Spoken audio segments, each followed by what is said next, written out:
वर्षीय श्री रमेश साहू की जो हत्या हुई थी, उस गुत्थी को इंदौर पुलिस ने सुलझा लिया है और इसमें 7 आरोपियों को गिरफ्तार किया है। शुरू में विभिन्न एंगल सामने आ रहे थे, क्योंकि मृतक ने काफ़ी संपत्तियां अलग अलग जगह पर अर्जित कर रखी थी और उनमें कुछ विवाद थे, तो उनसे संबंधित विवाद के कारण हत्या की एक आशंका जताई जा रही थी।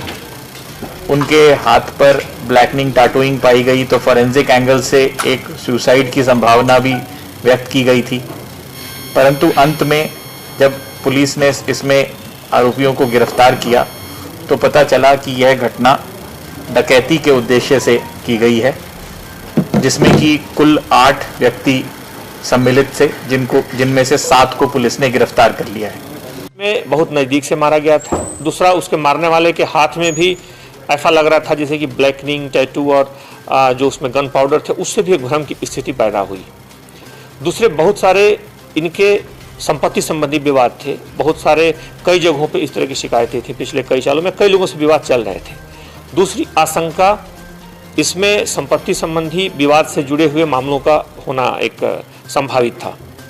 और तीसरा मुद्दा लूट का था। इन तीनों बिंदुओं पर अलग अलग टीमें गठित की गई। पहला मुद्दा पिछले अगले 2-3 दिनों के बाद कम होता दिखा, क्योंकि उसमें और भी बहुत सारे तथ्य हैं, घर के लोगों के बयान, परिस्थितियां और बाकी चीज़ें। तो उसमें पहला जो मुद्दा, पहली जो आशंका है, वो अगले 2 दिनों के बाद स्पष्ट हो गया कि उसकी संभावना कम है। हालांकि शुरुआती दिनों में जिस तरह की परिस्थितियां थीं, उससे वो संभावना ज़्यादा लगी थी, लेकिन अगले 2 दिनों के बाद पुलिस ने जैसा बयान में बता भी दिया था कि उसकी संभावना अब नहीं है। दूसरी परिस्थिति संपत्ति संबंधी मामलों की थी। संपत्ति संबंधी मामलों में चूँकि इनके पास बहुत सारे कागज थे और चोरी में मुख्य तौर पे जो घटना हुई थी, जो लूट हुई थी, जिसमें जिस तरीके से वे बाद में आरोपी बढ़े, तो इसे हम डकैती मानेंगे।